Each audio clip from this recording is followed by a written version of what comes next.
Assalamualaikum warahmatullahi wabarakatuh. Untuk pertemuan kali ini, kami dari kelompok 6 ingin menjelaskan tentang mata kuliah konsep dasar IPS. Sebelumnya, kami akan memperkenalkan nama-nama anggota kelompok kami, yaitu Firdatus Solihah, Rindiani Safitri, Saadatul Daraini, dan Ba'datus Saadah. Permasalahan ekonomi. A. Pengertian ilmu ekonomi. Menurut etimologinya atau asal-usul katanya, istilah ekonomi berasal dari bahasa Yunani, yaitu oikonomia.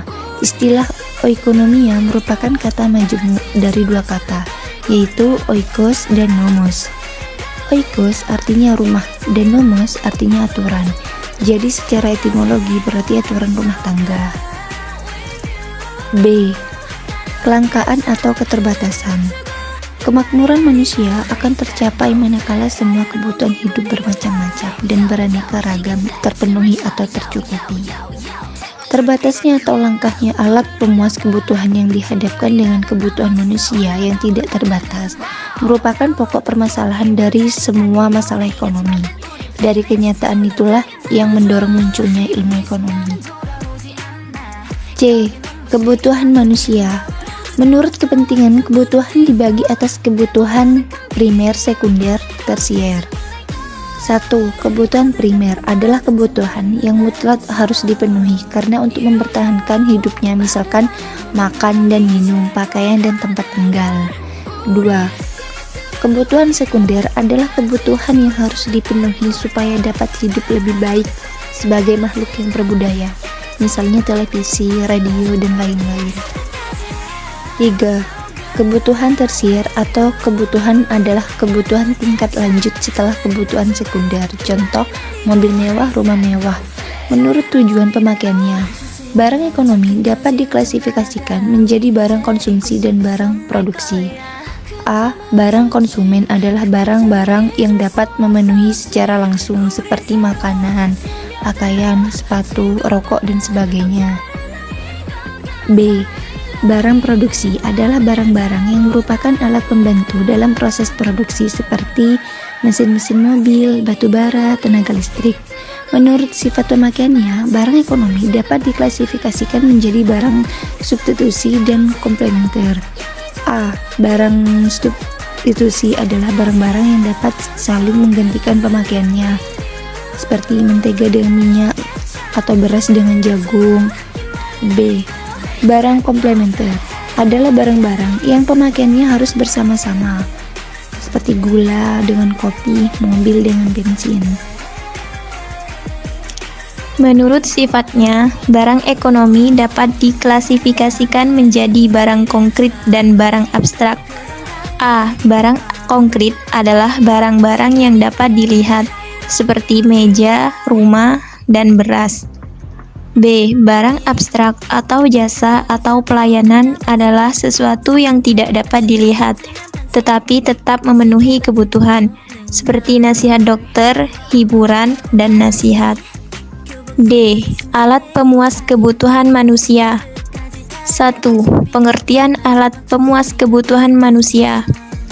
Alat pemuas kebutuhan manusia banyak sekali macamnya. Ada yang berwujud, dan untuk mendapatkannya ada yang memerlukan pengorbanan, dan ada pula yang sudah disediakan oleh alam, sehingga manusia tinggal mengambil saja. Ada yang habis sekali pakai, dan ada yang dapat dipakai secara berulang-ulang, sehingga habisnya lama. 2. Nilai ekonomi atau nilai kegunaan barang. Nilai ekonomi atau nilai kegunaan barang antara lain didasarkan pada A. Bentuknya disebut kegunaan karena kegunaan bentuk. B. Tempatnya disebut kegunaan tempat. C. Waktunya disebut kegunaan waktu. D. Pemiliknya disebut kegunaan kepemilikan. E. Mutunya disebut kegunaan mutu. F. Unsur yang terkandung di dalamnya disebut kegunaan unsur. 3. Kegiatan ekonomi. Dalam kehidupan sehari-hari, orang tidak akan pernah lepas dari kegiatan ekonomi. kegiatan sebagai buruh pabrik, pegawai negeri, pedagang, polisi, tentara, sekolah di mana siswa sedang belajar. Semua itu merupakan kegiatan secara langsung atau kegiatan secara tidak langsung. 4. Tindakan ekonomi. Tindakan atau perbuatan ekonomi adalah setiap perbuatan manusia untuk memenuhi semua kebutuhannya dengan alat pemenuh kebutuhan yang terbatas. 5. Perbuatan pilihan. Perbuatan pilihan merupakan tindakan ekonomi, dan tindakan ekonomi dilakukan manusia dalam setiap kegiatan ekonomi. Kegiatan ekonomi dikelompokkan menjadi 3 macam, yaitu 1. Kegiatan produksi, 2. Kegiatan distribusi, 3. Kegiatan konsumsi. 6. Motif ekonomi. 1. Motif memenuhi kebutuhan untuk mencapai kemakmuran. 2. Motif memperoleh kekuasaan. 3. Motif memperoleh penghargaan. 4. Motif kemanusiaan atau sosial. 7. Prinsip ekonomi. Prinsip artinya asas atau dasar, mengandung pengertian asas yang mendasari atau yang dijadikan dasar manusia untuk berpikir atau bertindak. Prinsip ekonomi diartikan sebagai asas yang dijadikan atau pegangan dalam setiap melakukan kegiatan atau tindakan ekonomi. 8. Kegiatan produksi. Dalam pengertian sehari-hari, produksi adalah setiap kegiatan menghasilkan barang dan jasa untuk memenuhi kebutuhan manusia. Dalam pengertian ekonomi, produksi adalah setiap kegiatan manusia untuk menciptakan atau menambah daya guna nilai barang. A. Faktor-faktor produksi alam. Faktor-faktor produksi alam adalah asli disediakan alam, disebut bahan baku produksi. Faktor produksi alam meliputi semua bahan baku produksi yang berasal dari alam dan bukan berasal dari kegiatan manusia. Contohnya, 1. Air, 2. Bahan tambang, 3. Tanah, 4. Tenaga alam, 5. Hewan, 6. Keadaan alam seperti udara, cuaca, dan iklim. B. Faktor-faktor produksi tenaga kerja. Fungsi tenaga kerja ialah semua kemampuan manusia, baik jasmani maupun rohani. Tenaga kerja dikelompokkan menjadi 2 jenis, yaitu tenaga kerja jasmani dan tenaga kerja rohani dalam usaha meningkatkan produksi. 1. Tenaga kerja jasmani terdiri atas 3 macam, yaitu tenaga terdidik, tenaga kerja terlatih, dan tenaga kerja tidak terdidik. 2. Tenaga kerja rohani adalah tenaga kerja yang menghasilkan segala kegiatan para pakar di kegiatan bidang kedokteran, mengadakan penelitian di laboratorium untuk menemukan obat tertentu. C. Faktor-faktor produksi modal. 1. Faktor produksi modal dibedakan menurut sifatnya dan menurut sumber asalnya. A. Modal perseorangan atau modal privat. B. Modal masyarakat atau modal sosial. 2. Produksi modal menurut sifatnya dibedakan menjadi 2, yaitu modal tetap dan modal lancar. 3. Faktor produksi modal menurut wujudnya dibedakan menjadi 2, yaitu modal nyata dan modal tidak nyata.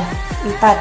Faktor produksi modal menurut asalnya atau sumbernya dibedakan menjadi 2 macam, yaitu modal sendiri dan modal pinjaman. A. Modal sendiri. B. Modal pinjaman kredit. E. Faktor produksi kewirausahaan adalah faktor produksi berupa kemampuan seseorang atau beberapa orang yang menghimpun semua faktor produksi guna menghasilkan barang tertentu. 3 macam keahlian skill yang harus ada pada faktor produksi kewirausahaan, yaitu 1. Keahlian mengatur, 2. Keahlian bidang teknis ekonomis, 3. Keahlian mengorganisasi. Bentuk-bentuk badan usaha. Menurut UWDP adalah setiap bentuk usaha yang menjalankan setiap jenis usaha yang bersifat tetap dan terus-menerus yang didirikan, bekerja, serta berkedudukan dalam wilayah negara Indonesia dan bertujuan untuk oleh keuntungan atau laba. Jenis perusahaan menurut lapangan usahanya. Menurut lapangan usahanya, jenis perusahaan dibedakan menjadi 5 macam, yaitu 1. Perusahaan agraris, 2. Perusahaan industri, 3. Perusahaan perdagangan, 4. Perusahaan ekstraktif, dan 5 perusahaan jasa. B. Perusahaan menurut tanggung jawab pemiliknya dibedakan menjadi 5 macam, yaitu 1. Perusahaan perseorangan, 2. Firma, 3. Persekutuan komanditer, 4. Perseroan terbatas, 5. Perusahaan negara dan korupsi. Kelemahannya: A. Sulit berkembang karena modelnya kecil.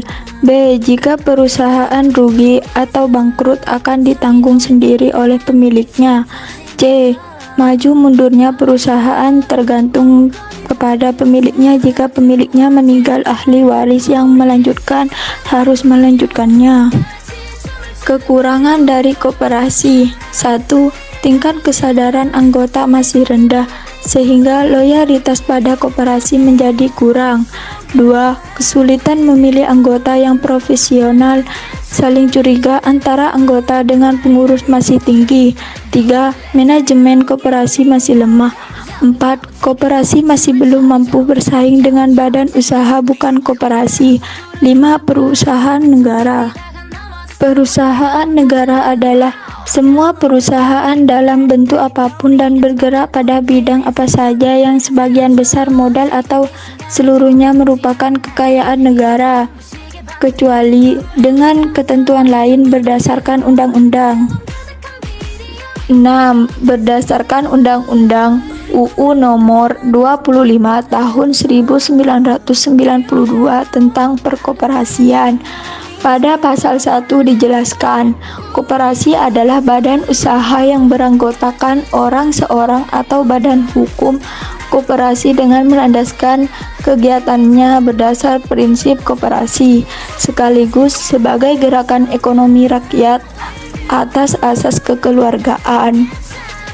A. Modal koperasi.